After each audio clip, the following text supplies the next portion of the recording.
여러분, 성경은 우리 신앙의 핵심입니다. 그렇죠? 그런데 이제 성경을 모르고 신앙생활을 하는 것이 과연 가능할까요? 이제 오늘 본문은 좀 그 부분에 대해서 생각하게 됩니다. 지난주 수요일에 나눴던 대로 이제 바울이 빌립보를 떠나서 데살로니가로 왔습니다. 그래서 데살로니가도 굉장히 큰 도시예요. 그런데 여기는 이제 빌립보와 달리 유대인 혐오는 없는 것 같아요. 그래서 바울은 이제 항상 어느 도시에서나 했던 것처럼 유대인의 회당에 들어가서 이제 3주간 설교를 하게 됩니다. 바울이 뭘 설교를 했을까요? 3절 앞부분에 보시면 이제 그리스도에 대해서 말을 합니다. 그러니까 이미 구약 성경에 그리스도에 대한 예언들이 있어서요. 유대인들도 이거 잘 알아요. 그리스도에 대해서 메시아라고도 하죠. 그런데 바울은 이제 그 당시에 유대인들이 잘 몰랐던 그리스도에 대해서 설교를 합니다. 그리스도가 해를 받아 죽을 것이다. 그리고 다시 부활한다. 이것을 구약의 예언을 들어서 설명을 해줘요. 우리 3절을 한번 읽어봅시다. 시작. 뜻을 풀어 그리스도가 해를 받고 죽은 자 가운데서 다시 살아나야 할 것을 증언하고 이르되 내가 너희에게 전하는 이 예수가 곧 그리스도라 하니. 그러니까 이미 구약에 있던 내용인데 그 뜻을 풀어서 이제 설명을 해주는 겁니다. 아마 유대인들이 몰랐던 것 같아요, 이거는. 왜 그랬을까요? 사람은 이상하게도요, 보고 싶은 것만 보게 되고, 듣고 싶은 것만 들리는 그런 성향이 있습니다. 그래서 이미 존재해도 내가 관심이 없으면 이게 눈에 안 들어와요. 당시 유대인들은 이제 그리스도에 대한 기대가 있었습니다. 뭐냐면, 이제 유대인들은 약소국이에요. 늘 어려움을 겪고 있습니다. 그런데 이제 이 그리스도께서 오셔서 우리를 건져주실 것이다. 이런 기대가 있었어요. 이제 그렇다 보니까 그리스도에 대한 여러 예언들 중에 이분이 하나님의 아들이다라는 그런 영광, 그리고 또 뭐 장차 이스라엘의 왕이 될 것이다. 그리고 그 그리스도가 온 세상을 다스리게 된다라는 이런 성공과 영광과 찬란한 것들, 이런 거에 집중을 하게 됩니다. 아무래도 강한 그리스도여야 되니까. 그래서 그분만 오시면 우리 이스라엘은 이제 온 세계에서 우뚝 선 나라가 될 것이다. 그리고 과거에 그 다윗 시대처럼 천하를 호령하는 그런 나라가 될 거다라는 그런 강한 기대로 그런 강한 그리스도, 찬란한 그리스도만 기대했었어요. 그러니까 그러다 보니까 뭐 그리스도의 고난이라든가 뭐 죽음 이런 거는 성경에 분명히 있는데도 잘 깨닫지를 못합니다. 안 보이는 거죠. 뭐 죽음에 대해서 생각을 안 하니까 당연히 그리스도의 부활에 대해서도 뭐 이렇게 깨달을 수 없죠. 그래서 바울은 성경에서 이 내용을 소상하게 잘 풀어서 설명을 해주죠. 사실 뭐 이게 쭉 그런 내용들이 굉장히 많아요. 그래서 올라가다 보면 창세기까지도 갑니다. 그런 내용들이.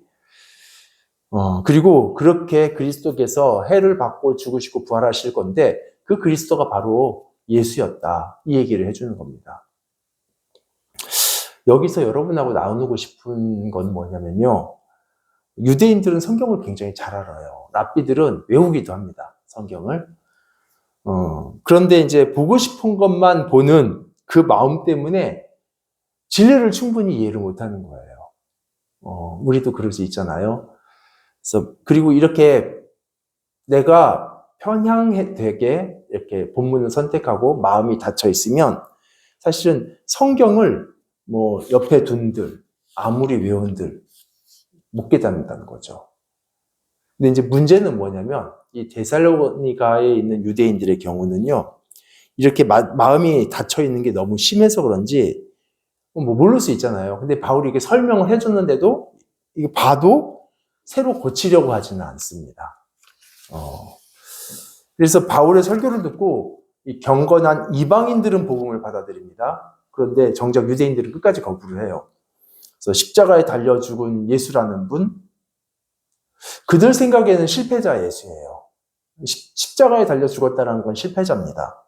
근데 그런 실패자들을 하나님의 아들로 우리의 그리스도를 받아들이는 거 용납이 안 돼요. 그래서 바울은 성경 근거로 설명을 해줬는데도 그것이 확인이 됐는데도 여전히 자기들이 믿고 싶은 것만 믿습니다. 참 이게 성경에서 뭐라 하든 그냥 내 습관대로 내 관성대로 믿는 이게 사실 지금도 그렇습니다. 제가 예전에 이제 교회사 시간에 참 특이한 내용을 접했던 적이 있었는데 뭐냐면 그 중세 기간 동안에 얼마나 사람들이 성경과 무관하게 그냥 자의적으로 신앙생활을 했는지 그 단편을 보여주는 장면이었어요. 뭐냐면 어느 마을에서 종교 재판으로 그 한 나그네를 사형시킨 그런 사건이 있었는데 그때 죄목이 뭐였냐면 이거 실제 역사예요. 기록인데 이자는 성경이라는 이상한 책을 가지고 사람들을 가르치면서 현혹한다라는 제목으로 종교 재판에서 사형을 시켰어요. 여러분 기독교인이라면 구약, 신약 다 알잖아요. 근데 중세 때는 스스로 기독교인이라고 해도 성경을 한 번도 안 읽어본 사람들이 대부분이었어요. 게을러서 안 읽은 게 아니라 만져보지도 못하고 이게 성경이 어떻게 생긴지도 모르는 거예요. 그리고 뭐 있다 한들 이게 라틴어로 돼 있어서 읽을 수가 없습니다. 그리고 예배도 라틴어로 진행되니까 뭐 설교도 없었어요. 그때는 설교라는 게 없었어요. 종교개혁 이후에 조금씩 나온 거지. 그냥 어떤 예식만 치르는 거거든요. 그러니까 이게 무슨 말인지를 몰라요. 교회 와서 미사에 참석을 해도. 이렇게 쉽게 얘기하면 불교가 조금 그렇잖아요, 지금도. 뭐 저는 예전에 불경을 한번 본 적이 있는데 한자로 써 있더라고요. 그래가지고 이게 한자인 줄 알았어요, 불경이. 근데 그거 산스크리트어를 한자로 표기만 해놓은 겁니다. 그러니까 언어 자체는 산스크리트어예요. 그러니까 음차해 놓은 거죠. 그래서 뭐 수리수리 마하수리 수수리의 사하바 이거 천수경에 나오는 그 문구도 이게 한자로는 써있지만 산스크리트어입니다. 그러니까 한자 알아도 이거 못 읽어요. 무슨 뜻인지를 몰라요. 근데 이제 중세의 예배와 종교 생활이 이랬다는 겁니다. 그래서 심지어 성직자도 예배 때 라틴어로 이렇게 집례는 하는데 자기가 이 하는 말이 무슨 뜻인지 모르고 그냥 외워서 하는 거예요. 발음을. 그러니까 성경을 읽어본 적도 없고 나름의 종교성으로 스스로를 기독교인이라고 하는 게 가능할까요? 그러니까 이제 신약 성경도 모르고 이제 종교재판으로 사형을 시킨 거죠. 근데 지금은 사실은 그때랑은 다르죠. 지금 성경을 얼마든지 읽을 수 있잖아요. 그렇죠? 앱으로도 다 깔려 있고. 그런데 여러분, 성경을 얼마든지 읽을 수 있다. 성경이 주변에 많다라는 말과 실제로 성경을 읽는다라는 말은 같은 말이 아니에요. 어쩌면 지금도 성경은 물론 많이 있어요. 그렇지만 정말 하나님의 뜻에 대해서 전혀 모르고 그리고 그냥 내 생각에 이럴 것이다 라는 그런 종교성으로 신앙생활하는 게 지금도 가능은 합니다. 얼마든지. 저는 지금 뭐 다윗, 솔로몬 이게 누구냐 이런 성경 지식 같은 거를 알아야 된다라는 얘기를 하는 게 아니라 성경에서만 가르쳐주고 성경에서만 알 수 있는 하나님의 나라, 또 죄에 대해서 그리고 구원의 믿음 이것을 어떻게 성경을 도외시하고 올바른 기독교 신앙이 가능할까요? 오래전에 우리가 이제 오래전부터 교회를 출석하고 그리고 이제 뭐 어떤 사람들은 이제 태어날 때부터 모태신앙으로 이렇게 하는데 교회라는 이런 공간에 있다고 해서 우리가 복음을 그리고 구원의 도를 저절로 알아가는 건 아닙니다. 절대 저절로 알아지지 않아요. 예전에 어떤 권사님하고 이제 전에 교회에서 이제 대화를 하다가 이분이 권사님이시고 뭐 10년도 넘게 이제 교회에 출석하셨는데 잘 모르시더라고요. 그래서 이렇게 얘기하다 보니까 구원의 도를 전혀 모르셔서 그때 설명을 해드렸어요. 그랬더니 다 듣고 그게 믿는 거냐고 자기는 처음 들었다고 이제 믿겠다고 그러면서 그때 이제 영접하신 그런 일이 있었는데 마치 이런 거죠.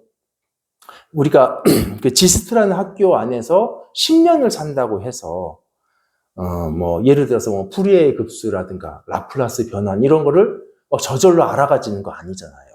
물론 도서관에 책들이 있어요. 또 여러 클래스들이 있어요. 그런데 말 그대로죠. 그걸 배우든지 읽든지 해야 아는 것이지 이 공간 안에 있다고 해서 저절로 아는 게 아니잖아요.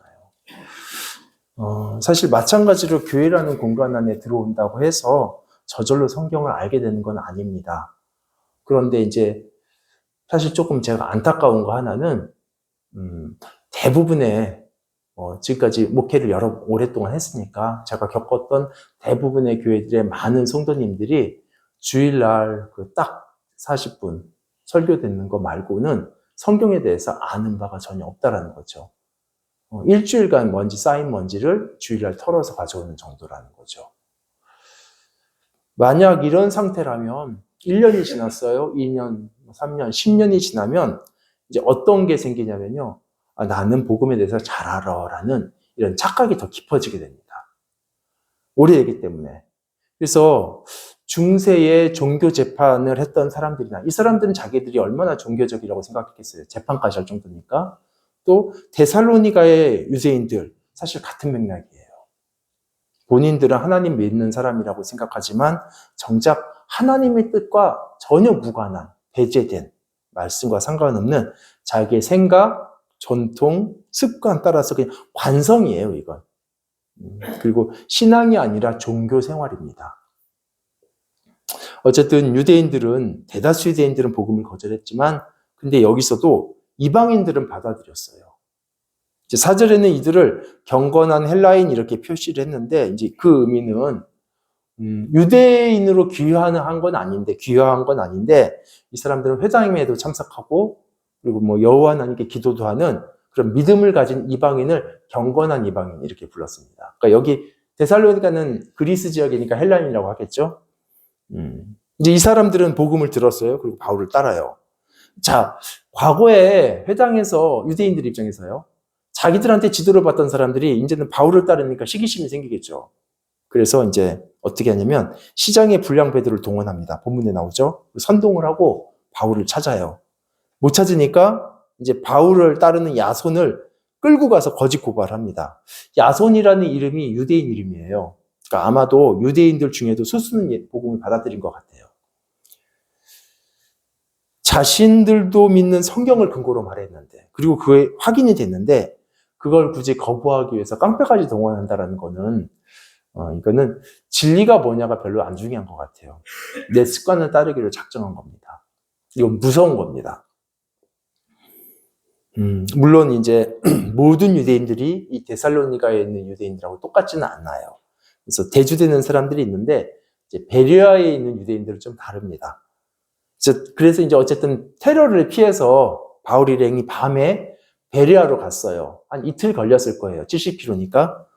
근데 거기서도 이제 회당에서 똑같은 동일한 복음을 전했습니다. 그러니까 베레아 유대인들도 지금 데살로니가 유대인들처럼 똑같이 동일한 복음을 들은 거예요.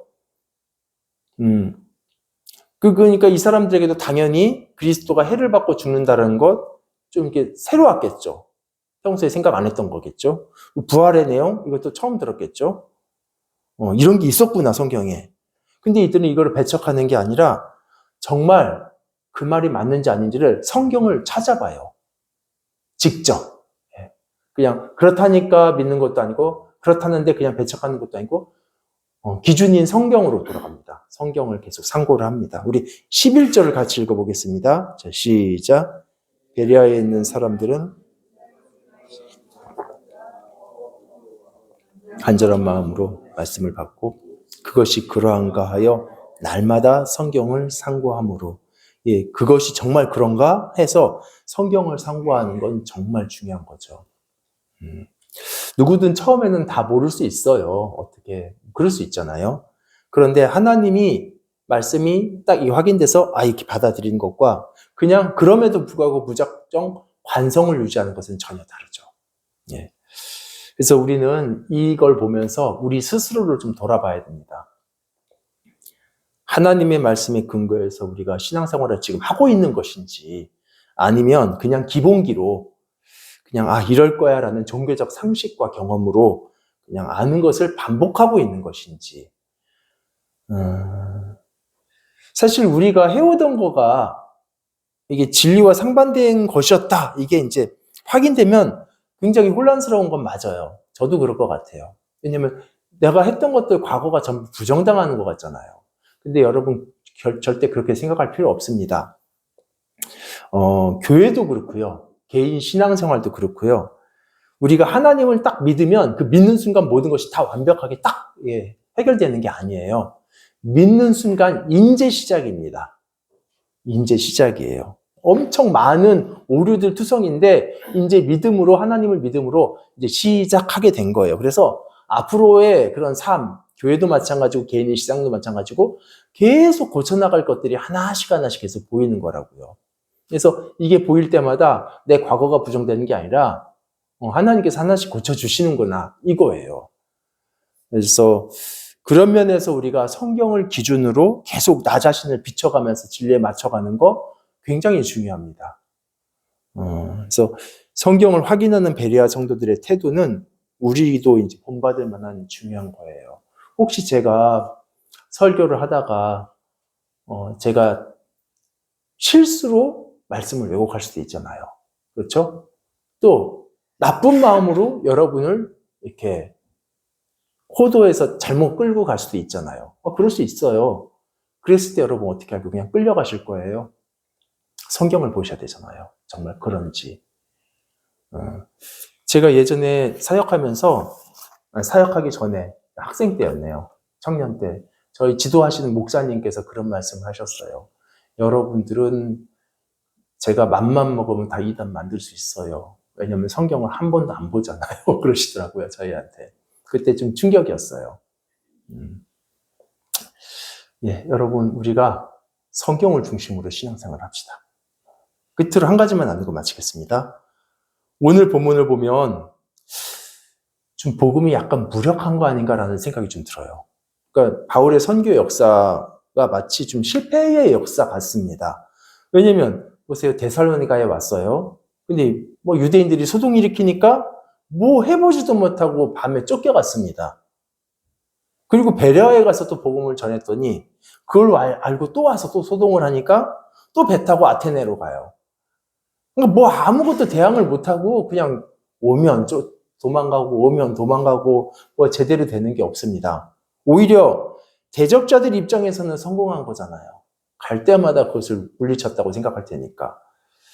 근데 여러분 참 특이한 게 뭐냐면 그랬는데 이상하게 결과가 그 데살로니가에도 바울이 뿌렸던 복음이 열매를 맺어서 교회가 형성됩니다. 데살로니가 전서, 데살로니가 후서 있잖아요. 거기 교회. 그리고 베레아에도 마찬가지로 교회가 형성돼요.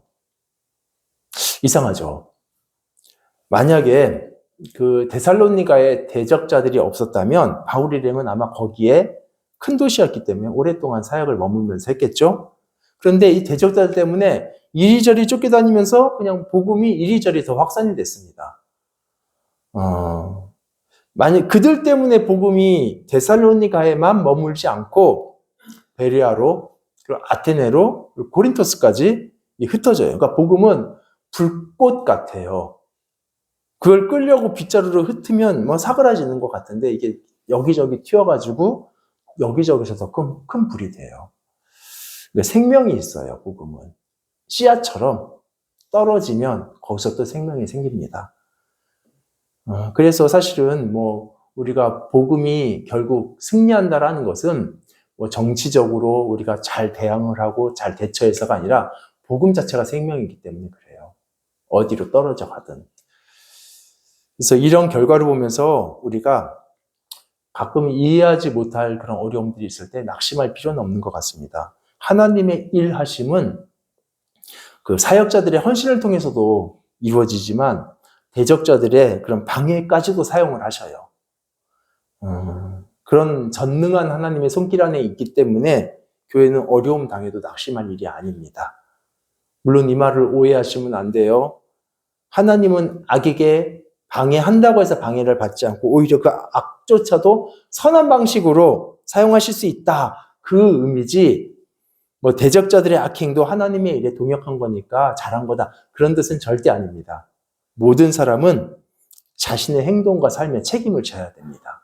하나님께서 결과를 선하게 만드신다 하시더라도. 우리 같이 기도하겠습니다.